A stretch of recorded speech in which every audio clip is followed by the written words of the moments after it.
حدیث کی اصطلاح نہیں ہے۔ عربی میں بھی یہ کس سے بنا ہے؟ صفا سے کہتے ہیں تو نہیں بنتا، صوف سے البتہ بنتا ہے، لیکن اس کا جو موضوع ہے وہ اپنی جگہ پر بالکل درست ہے۔ عنوان کے بارے میں رائے ہو سکتی ہے اختلافی، اس کا موضوع وہی ہے کہ جو دین کی اصطلاح ہے احسان، تزکیہ نفس، باطنی طور پر انسان کی تطہیر ہو، پاک کیا جائے، انسان اپنے اندر سے پاک ہو جائے، اس کے ارادے خالص اللہ تعالیٰ کی رضا جوئی کے تابع ہو جائیں، کوئی اور اس کے اندر مقصد اور کوئی اور جو ہے کوئی موٹس نہ رہے حیوانی، تو یہ چیزیں جو ہے یہ مطلوب ہے، پسندیدہ ہیں۔ البتہ حضور صلی اللہ علیہ وسلم اور صحابہ کرام کے زمانے میں یہ در حقیقت کسی اضافی مجاہدے سے نہیں بلکہ جہاد فی سبیل اللہ ہی کے ذریعے سے یہ ساری کیفیات حاصل ہو جاتی تھی۔ جہاد میں تکلیف بھی اٹھانی پڑتی تھی، قربانیاں دینی پڑتی تھیں، راتوں کو جاگنا پڑتا تھا، مشقتیں جھیلنی پڑتی تھیں، تو اس سے نفس کشی جو ہے وہ خود بخود ہوتی تھی کہ اس کے بعد جب جہاد کا سلسلہ جو ہے بعض حالات بعض مواقع کی وجہ سے جبکہ ملوکیت کا جو رواج ہو گیا اسلامی ممالک میں، تو وہ جہاد کی صورت ختم ہو گئی، تو پھر مجاہدے کی اور شکلیں پیدا کی گئی ہیں جو ہمارے صوفیہ نے پیدا کی ہیں۔ اس میں یہ کہ مقصد تو ہے وہی ان کا کہ تزکیہ نفس ہو جائے، لیکن یہ طریقے مسنون نہیں ہیں۔ ہمیں تزکیہ نفس کے لیے جو مسنون طریقے ہیں جو حضور صلی اللہ علیہ وسلم سے معصور ہیں انہی کو اختیار کرنا چاہیے، اور جہاد فی سبیل اللہ کے ذریعے ہی سے مجاہدہ نفس کرنا چاہیے۔ البتہ تصوف کا جو اصل موضوع ہے، ہدف ہے، وہ درست ہے، غلط نہیں۔ محمد عرفان صاحب،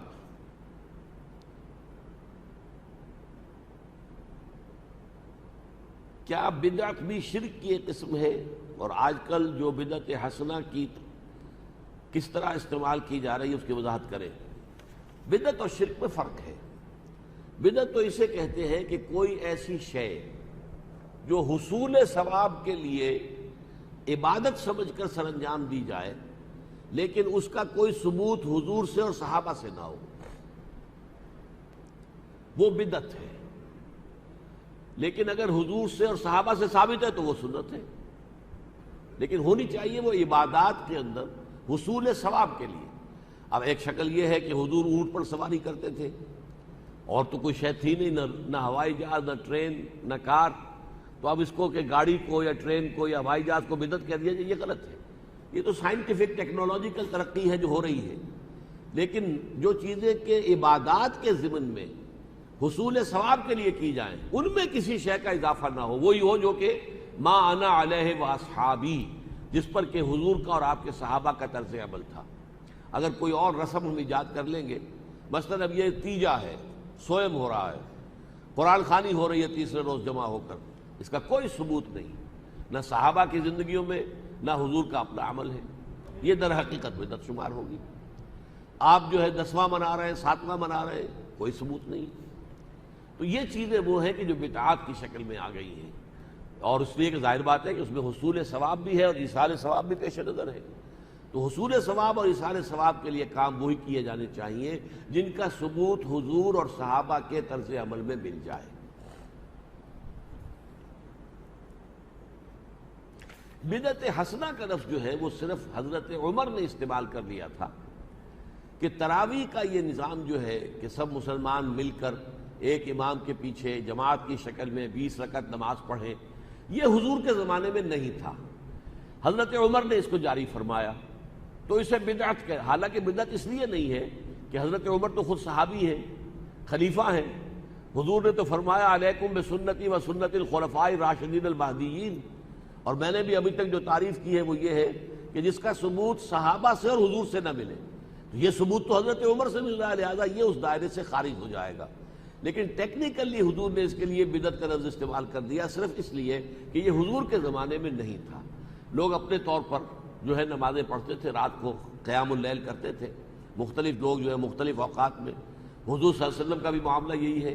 آپ عام طور پر جو ہے صرف 8 رکعتیں تہجد کی جو ہے وہی ادا کرتے تھے، رمضان میں بھی، رمضان میں زیادہ طویل کر دیتے تھے۔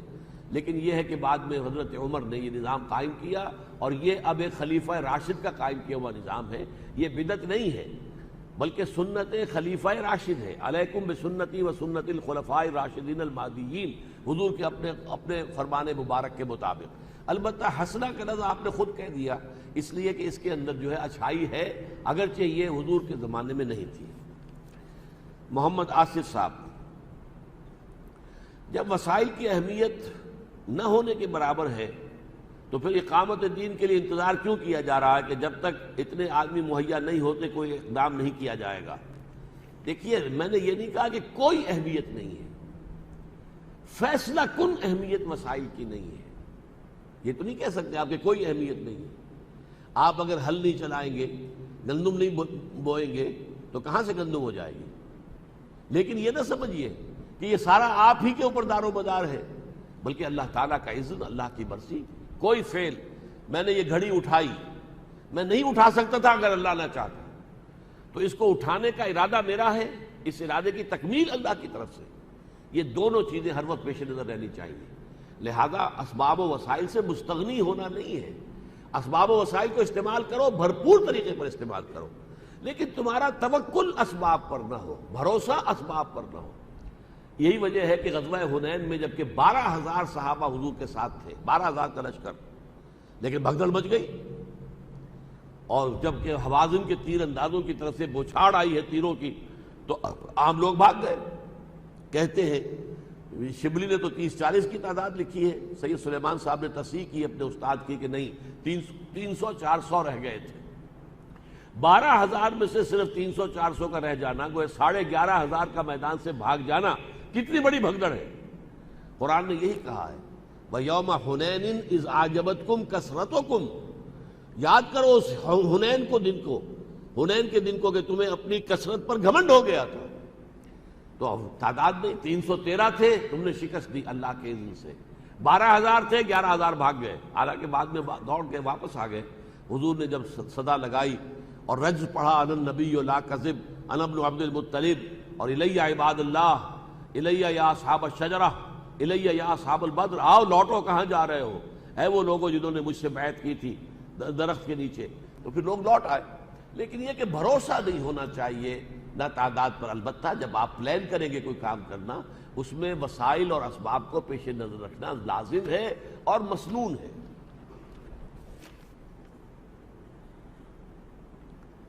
جن اعمال سے انسان نے توبہ کر لی ہے، کیا وہ بھی اعمال نامے میں موجود ہوں گے؟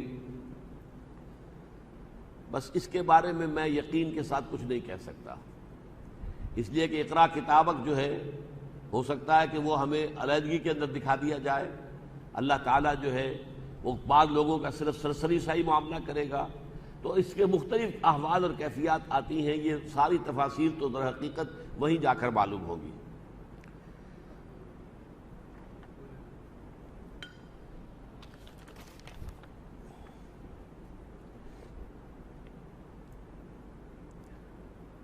قاری احمد علی صاحب، آپ نے درس میں فرمایا قیامت میں حساب اسی زمین پر ہوگا۔ میں نے قرآن میں یہ آیت پڑھی ہے کہ یوم تبدل الارض غیر الارض، صحیح ہے؟ ہم قیامت میں زمین کو تبدیل کر کے دوسری زمین لائیں گے؟ نہیں، ہم زمین کو بدل دیں گے اس کے سوا، غیر الارض یعنی زمین کی شکل بدل دیں گے۔ یہ ضروری نہیں کہ اس زمین کو ہٹا کر کوئی اور زمین لائیں، زمین ہی کی، والسماوات، اور آسمانوں کو بھی، یعنی حیت بدل جائے گی۔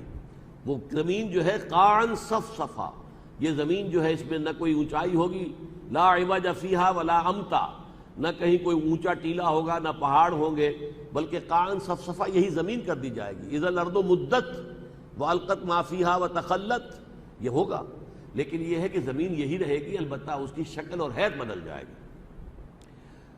اس آیت سے ثابت ہوا کہ زمین قیامت تبدیل کر کے دوسری زمین نہیں، دوسری نہیں بلکہ زمین کی شکل بدل دی جائے گی، جس سے وہ کچھ اور نظر آئے گی۔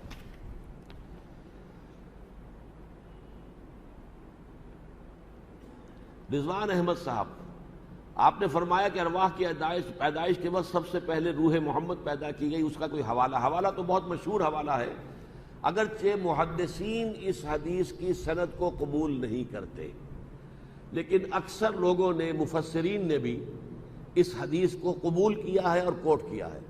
اول ما خلق اللہ نوری، اللہ نے سب سے پہلے جو شے پیدا کی وہ میرا نور یعنی میری روح. نور چونکہ یہ روح جو ہے نورانی ہے، فرشتے بھی نورانی ہیں، نور سے پیدا کیے گئے، اور یہ ارواح انسانیہ بھی نورانی ہے، نور سے پیدا کی گئی ہیں. تو اس میں کون سے حرج کی بات ہے، کون سی مشکل بات ہے یہ ماننے کی کہ سب سے پہلے حضور کی روح مبارکہ جو ہے روح پر فتو پیدا کی گئی ہو. اللہ عالم، اور میں اس کا قائل ہوں. ڈاکٹر انوار احمد صاحب، کمانے کے جائز صورت اس موجودہ دور میں جہاں سود عام ہے کیا ہوگی؟ دیکھیے، سود عام ہے لیکن اس کی مقدار اور کمیت یا گاڑھا پن جو ہے سب جگہ ایک جیسا نہیں ہے. مثلا ایک ہے بینک. بینک تو در حقیقت قائم ہی سود پر ہے. کم شرح سود پر ڈپازٹ لی جائے اور زیادہ شرح سود پر ایڈوانس کیا جائے، قرضہ دیا جائے، تو درمیان میں بچت اس کی ہے. یہی اس کی پروپوزیشن ہے. یہ دوسری بات ہے کہ وہ انویسٹمنٹ بھی کرتا ہے، کاروبار بھی کرتا ہے، لیکن وہ اضافی چیزیں. بیسک جو فنکشن ہے بینک کا وہ یہ ہے کہ کم شرح سود کے اوپر لوگوں کے پیسے بچت جو ہے جمع کرے، اور یہ جو کیپٹل بن جائے پھر کاروباری لوگوں کو، کارخانے داروں کو اس میں سے قرض دے. وہ زیادہ شرح پر ہوگا، لہذا وہ بیچ میں جو فرق ہے وہ اس کی کمائی ہے. اب یہ تو ہو گیا ایک ایسا ادارہ جو ہمہ تن ہمہ وجود سرتا پیر سود ہی سود. ایک یہ ہے کہ آپ کسی ایک فیکٹری میں کام کر رہے ہیں، اس فیکٹری میں فرض کیجئے کہ آپ سپننگ ماسٹر ہیں، یا فرض کیجئے مزدور کی حیثیت سے کھڑے ہیں کسی مشین پر، لیکن اس فیکٹری کے اندر روپیہ سود پر لے کر بھی لگایا گیا ہے. یہاں جو ہے آپ کا معاملہ کیا ہوگا؟ یہ بہت ثانوی درجے کی بات ہو گئی. یہ در حقیقت یہ فیکٹری جو ہے یہ کپڑا بنانے کی فیکٹری ہے. اس کا اصل پروپوزیشن جو ہے وہ کپڑا بنانا ہے، وہ سود کے اوپر اصل پروپوزیشن نہیں ہے، لیکن سیکنڈریلی اس کے اندر سود انوالو ہو گیا. اس حوالے سے وہ اس سے کم تر گاڑھی شکل ہو گئی. لہذا بینک کی اگر ملازمتیں چھوڑی جائے اور ایسی کوئی ملازمت کر لی جائے، اس سے بھی آگے آ جائیں، کوئی ایسا مل جائے معاملہ چاہے جہاں پر کہ سودی رقم بھی کوئی انویسٹڈ نہ ہو کسی کاروبار میں، اسی میں آپ شریک ہو جائیں یا اسی میں ملازمت کریں، اور اچھا ہو جائے گا. لیکن آپ کتنا ہی پیچھے ہٹ جائیں، کچھ نہ کچھ غبار سود کا آپ کے اندر ضرور جائے گا. یہ حضور کی حدیث ہے کہ لوگوں پر ایک زمانہ ایسا آ جائے گا کہ چاہے وہ براہ راست سود کا معاملہ نہ کرے، لیکن سود کا غبار یا سود کا دخان، سود کی بھاپ یا دھواں اور سود کا غبار جو ہے گردہ، وہ ان کے اندر لازم بن جائے گا. وہ میری اور آپ کی یہ حالت ہے کہ ہم گندم کا ایک دانہ بھی کھاتے ہیں تو اس میں بھی سود ہے، اس لیے کہ جو بھی پیداوار ہوتی ہے اس میں فرٹیلائزرز آتے ہیں تو وہ سودی قرضوں پر ہے. کئی ٹریکٹر لیا گیا تو سودی قرضے پر ہے، اور جو بھی ہے معاملہ سارے سودی ہیں. بیج لیے گئے تو سودی قرضے پہ لیے گئے ہیں. تو سود جو ہے وہ گندم کے ہر دانے میں پیوست ہے. لیکن اس سود سے نہ میں بچ سکتا ہوں نہ آپ بچ سکتے ہیں. یہ جو میرے اندر اور آپ کے اندر پولیوشن جا رہی ہے، گندگی جا رہی ہے سود کی، اس کا پھر کفارہ یہ ہے کہ جو توانائی بھی مجھے حاصل ہوئی ہے اس گندم کے کھانے سے، میں اس کا اکثر و بیشتر حصہ صرف کر دوں اللہ کے دین کو قائم کرنے کی جد و جہد میں، تاکہ ایک معاشرہ ایسا قائم ہو جائے کہ جس میں سود سرے سے موجود نہ ہو. اس کے لیے جد و جہد کریں گے تو ہماری یہ کوتاہی جو ہے اس کا ازالہ ہو جائے گا. محمد شاہد صاحب، سورہ کہف کے مضامین کے اعتبار سے انسانی نفسیات اور اس کی پستی کو واضح کیا گیا ہے. مال اور اولاد کے حوالے سے اس ضمن میں میرا سوال یہ ہے کہ فطرت اور جبلت میں کیا فرق ہے؟ بڑا پیارا سوال ہے یہ. دیکھیے، عام طور پر ہم لفظ فطرت ہی استعمال کرتے ہیں، جبلت تو بہت شاذ استعمال ہوتا ہے، لیکن یہ بالکل صحیح استعمال کیا گیا یہاں پر. جبلت ہماری جو ہے وہ اینیمل انسٹنکٹس کا نام ہے، فطرت ہمارے روحانی وجود کے تقاضے ہیں. فطرت ہماری بہت اونچی ہے. فطرت اللہ التی فطر الناس علیہا، یہ فطرت جو ہے اسے تو اللہ اپنی طرح منسوب کر رہا ہے. جیسے روح انسانی کو اپنی جانب منسوب کرتا ہے، یسألونک عن الروح قل الروح من امر ربی، یہ تمہارے رب کا امر ہے. تو روح جو ہے اس کے جو تقاضے ہمارے اندر ہیں وہ فطرت ہے، فطرت کے تقاضے ہیں. اور ہمارا جو حیوانی وجود ہے اس کے جو تقاضے ہیں وہ جبلت ہے. جبلت وہ ہے جس کو کہ فرائڈ کہتا ہے ایڈ یا لیبیڈو. ہمارے اینیمل انسٹنکٹس جو ہے وہ جبلت ہے، اور فطرت ہے روحانی تقاضے. سوال کا جواب ابھی ممکن نہیں تو برائے مہربانی سوال کا جواب پوسٹ کے ذریعے دے دیا جائے. نہیں، میں نے تو آپ کے سامنے عرض کر دیا ہے.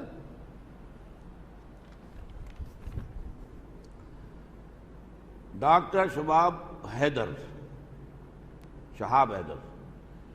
کیا یہ بات صحیح ہے کہ کوئی بھی شخص اللہ کی رحمت کے سوا جنت میں داخل نہیں ہو سکتا چاہے کتنے بھی اعمال صالح اس نے کیے ہوں؟ تو ایسے حالت میں اعمال صالح کی حیثیت کیا رہ جاتی ہے؟ دیکھیے، دونوں چیزیں اپنی جگہ صحیح ہیں. صرف اپنے اعمال کی بنیاد پر جنت میں ہم نہیں جا سکیں گے جب تک کہ رحمت خداوندی دستگیری نہ کرے. یہ اس درجے درست ہے کہ جب حضور نے یہ بات فرمائی تو کسی صحابی نے حضور سے پوچھ لیا کہ حضور کیا آپ بھی؟ تو آپ نے فرمایا ہاں میں بھی. الا ان یتغمدنی ربی برحمتہ، جب تک میرا رب اپنی رحمت سے مجھے ڈھانپ نہیں لے گا میں بھی جنت میں داخل نہیں ہو سکوں گا.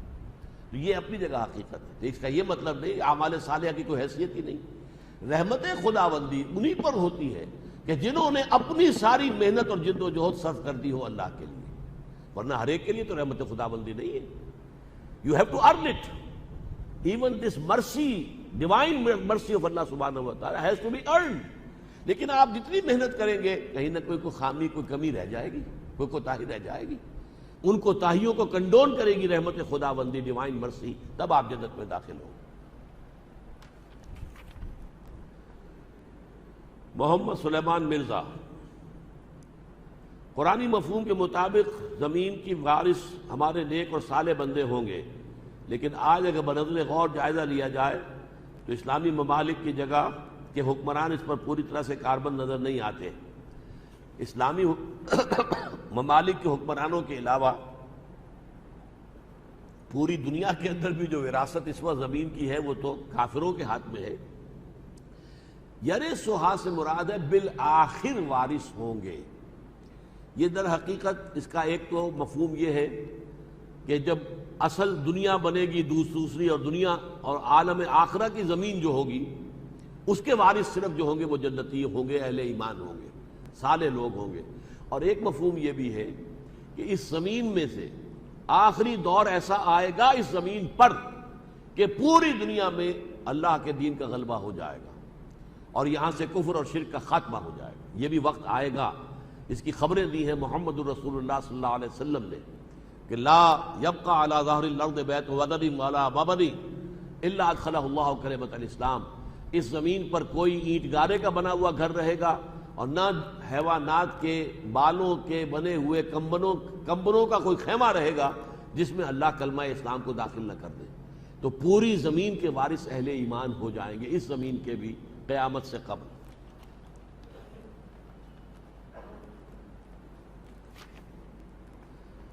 سہیل حسن جعفری صاحب،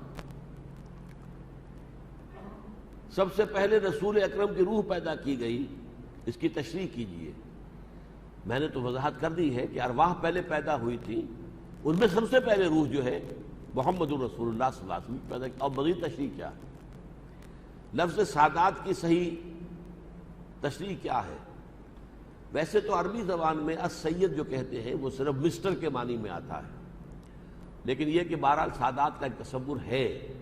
اور حضور کی صاحبزادی حضرت فاطمہ رضی اللہ تعالی عنہا اور حضرت علی سے جو اولاد ہوئی، ان کے دو صاحبزادے حضرت حسن اور حضرت حسین، ان کی جو اولاد ہے انہیں سادات کہا جاتا ہے.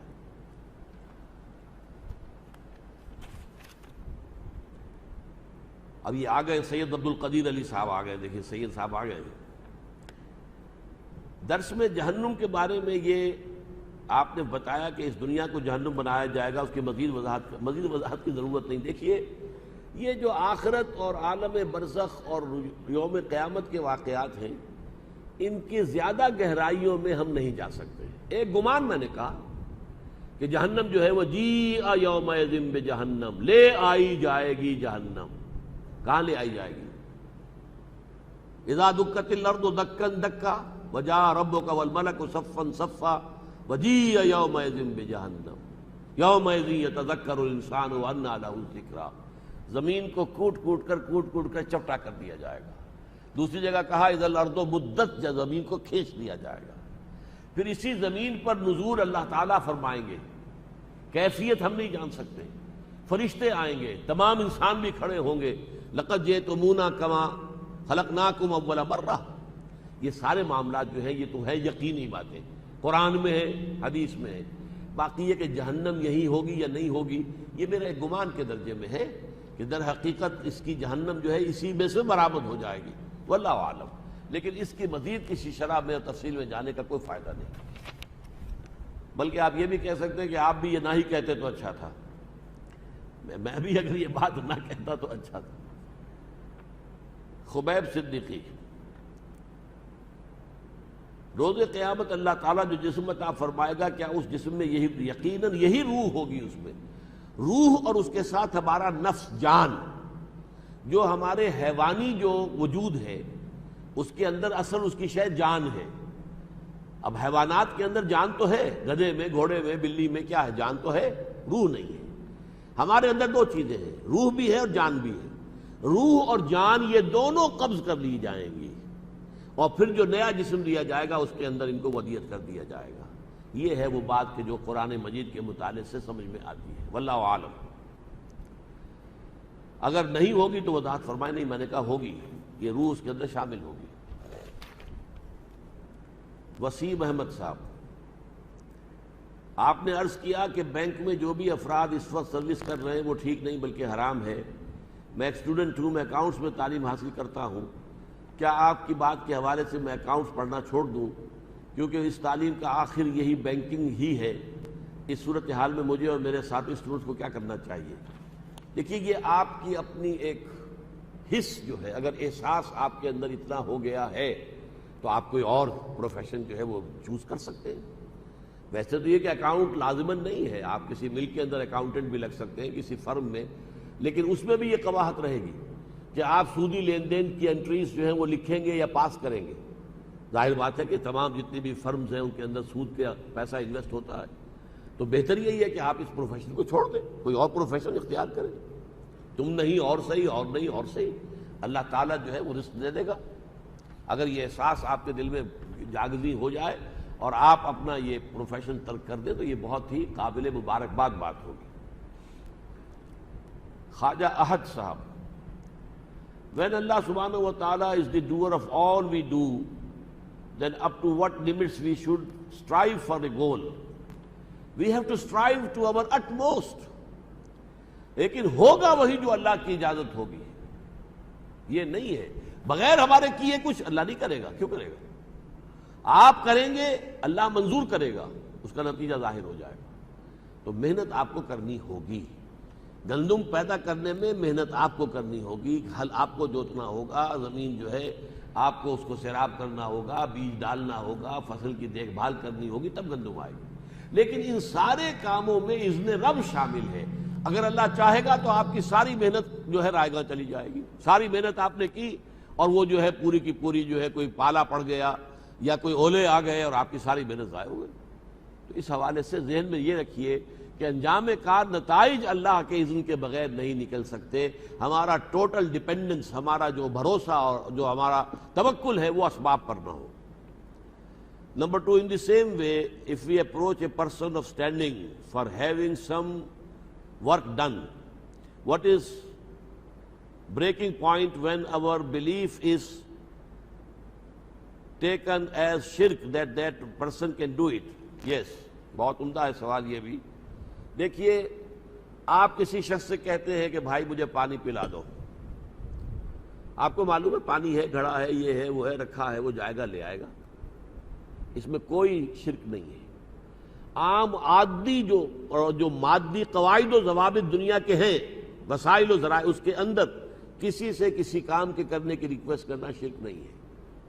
لیکن غیبی، ماورائی، انویزیبل طریقے پر اگر آپ نے کسی کو پکارا، اے فرشتہ میرا یہ کام کر دے، یا اے روح عبد القادر جیلانی مجھے اس مشکل سے نکال دے، یہ شرک ہو جائے گا. اس حوالے سے یہ شرک میں اور دنیا میں دنیاوی اسباب کے تحت کسی سے کوئی تعاون حاصل کرنا، ان میں زمین و آسمان کا فرق ہے.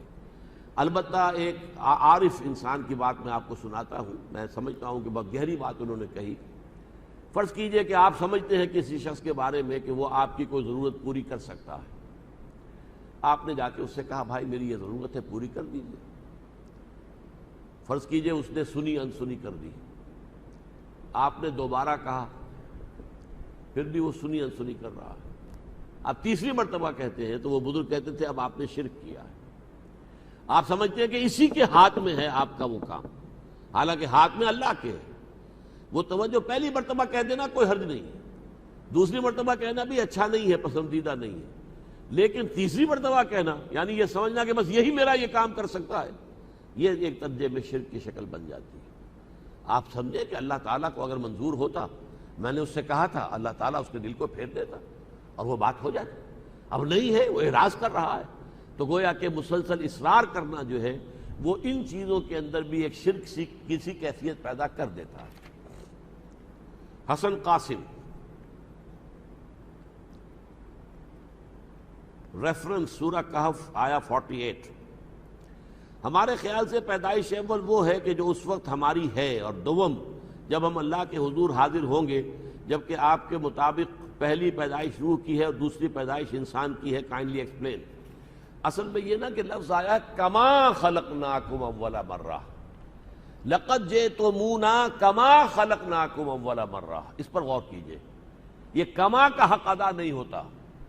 اس دنیا میں تو ہم پیدا ہوئے ہیں تو باپ پہلے, بیٹا بعد میں, پوتا بعد میں, پڑپوتا اور بعد میں, یہ تو ایک سیریل معاملہ ہے.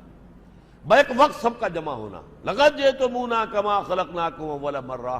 اس میں جو مشابہت ہے وہ یہ ہے کہ جب ہم عالم ارواح میں تھے, جبکہ ہم سے کہا گیا الست بربکم قالوا بلا, تب بھی ہم سب کے سب اللہ کے سامنے موجود تھے, اور اب دوبارہ قیامت کے دن اسی طریقے سے ہم موجود ہوں گے.